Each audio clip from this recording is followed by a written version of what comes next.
your kind words and support. Obviously, it's a very big step for me, but I'm excited for the future of Baby Shapiro, which will be in the hands of the young next generation.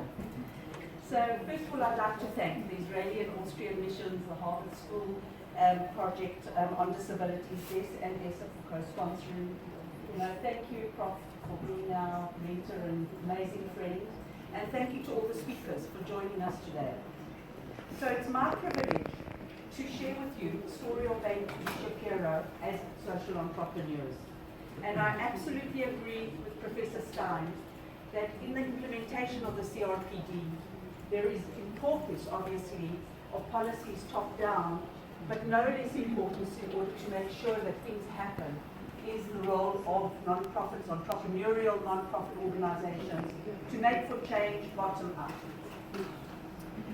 So, just hang on. So our mantra at Baby Shapiro, social entrepreneurs, is that you have to keep your eyes on the goal and not be distracted by all the obstacles along the way. We strive to address complex social problems that require fundamental shifts in institutions and people's attitudes. That is no mean feat. But I want to tell you as a seasoned entrepreneur that when you approach new change, you hear these voices. It will never work. It's the wrong timing. Don't do it. You'll go broke, etc., etc. So my first message to you all is don't buy into these voices. I've learned that a bit of organizational stubbornness goes a long way. So let me give you an example of this process for change that relates to Article 7, Children's Rights, and Article 24, the right to education.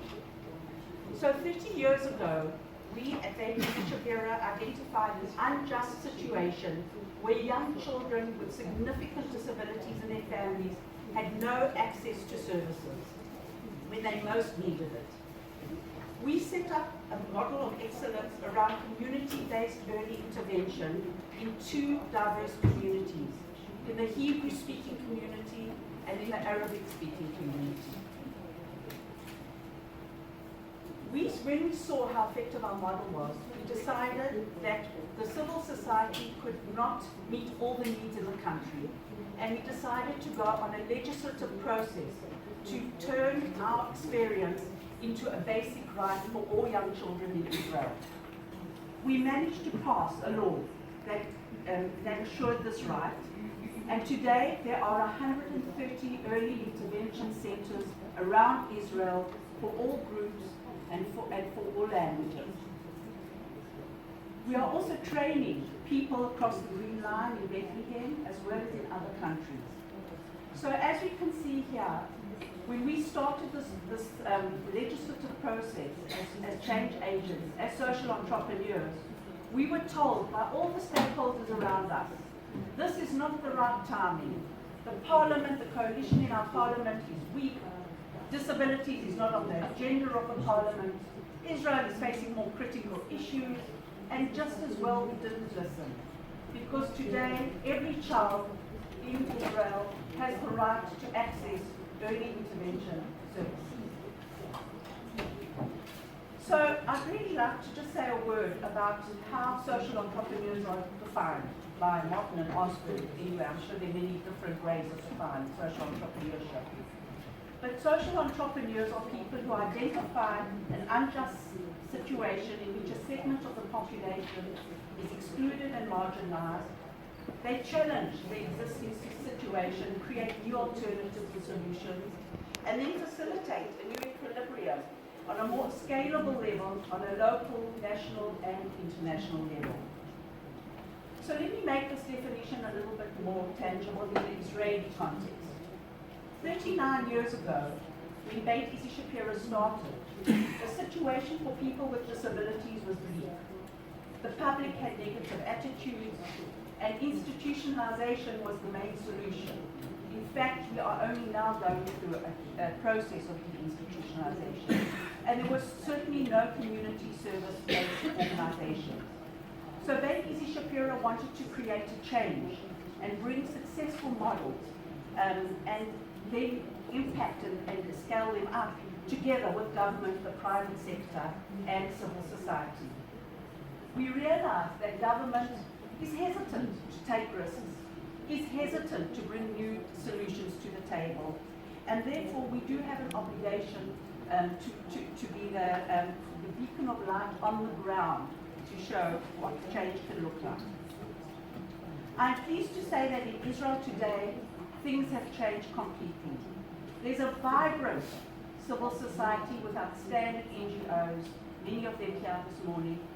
The government has very enlightened legislation, and we have an amazing commissioner, Florin, sitting here, on the equal rights of people with disabilities.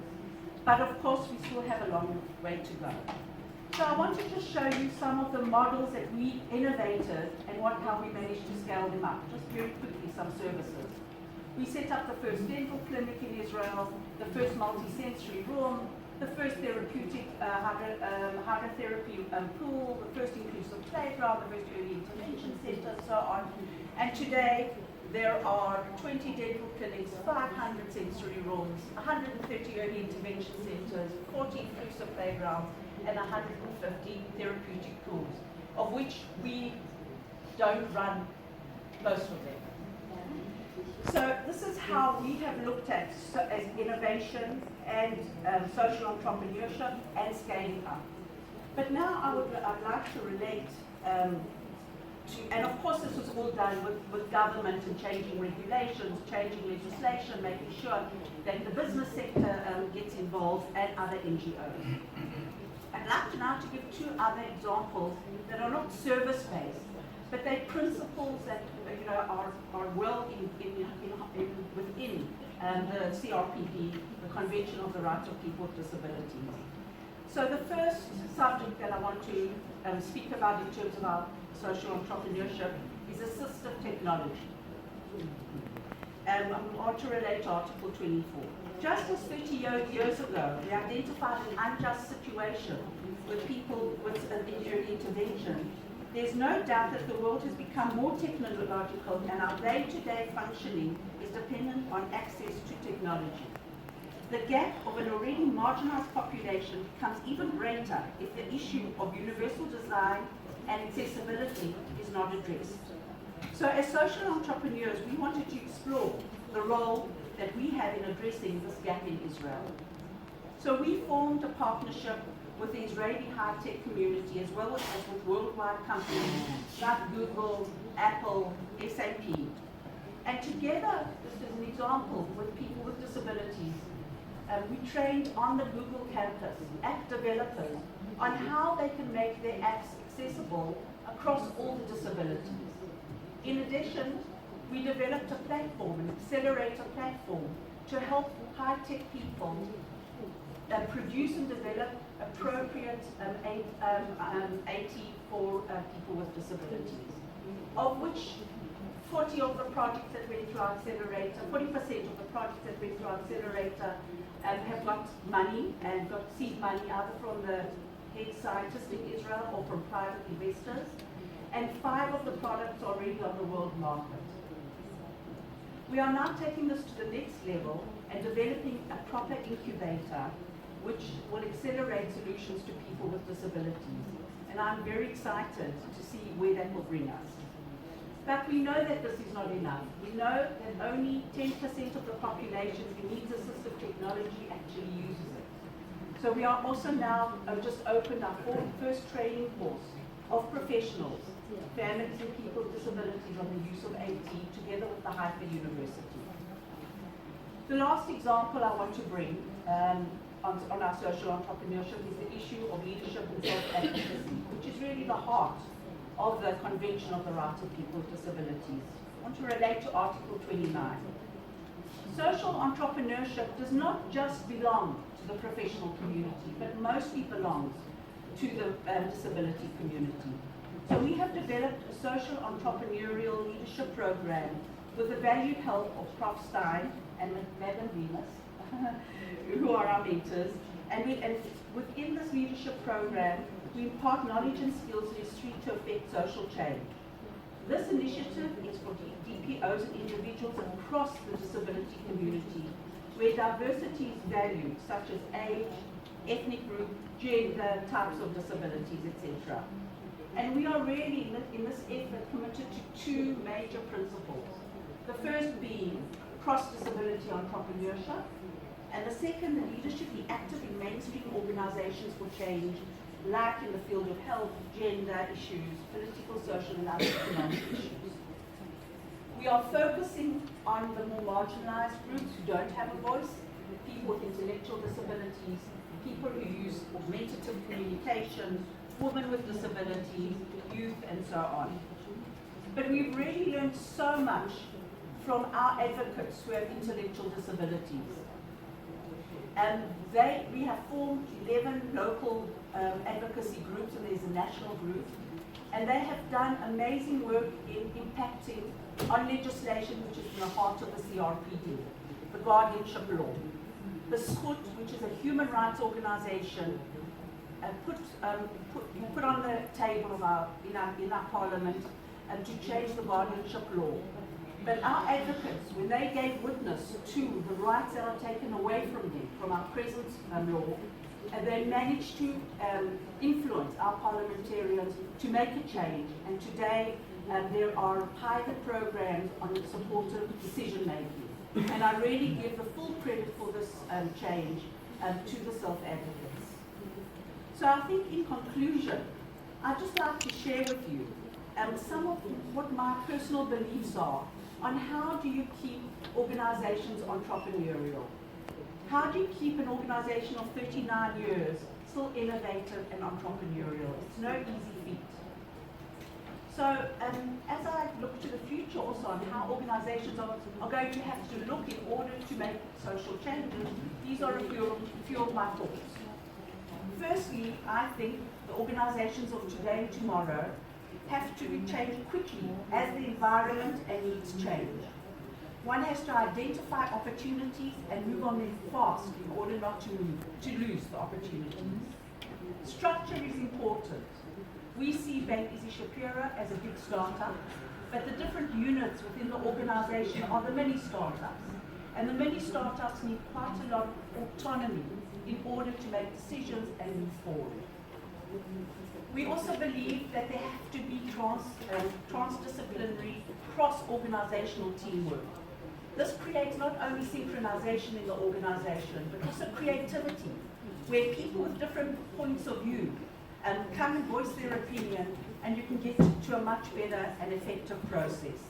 The organizations have to be flexible and correct course as they move along in the social change process. And the profile of people with, in terms of the HR profile, the people you employ as an organization, have to have a profile of a growth mindset.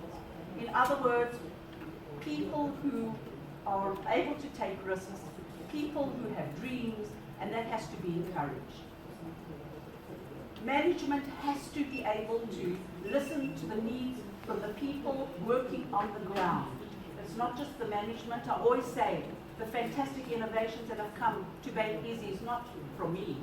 It's from the people on the ground working together and hearing families, hearing the children, hearing the adults. So as management, you have to be very focused and give your the people on the ground their voice.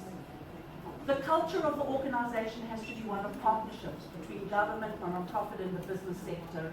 And maybe lastly, in the world we live in, and here we're all together in this room, there have to be global collaborations.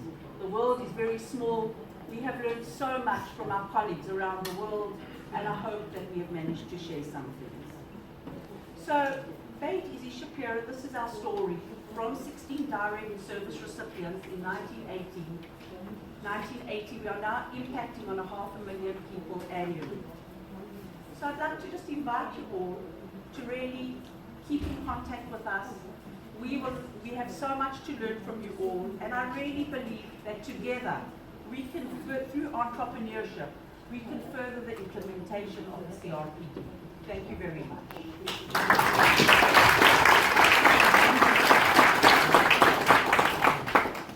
thank you, Gene, for all that you do, all that you have done, all that you continue to do.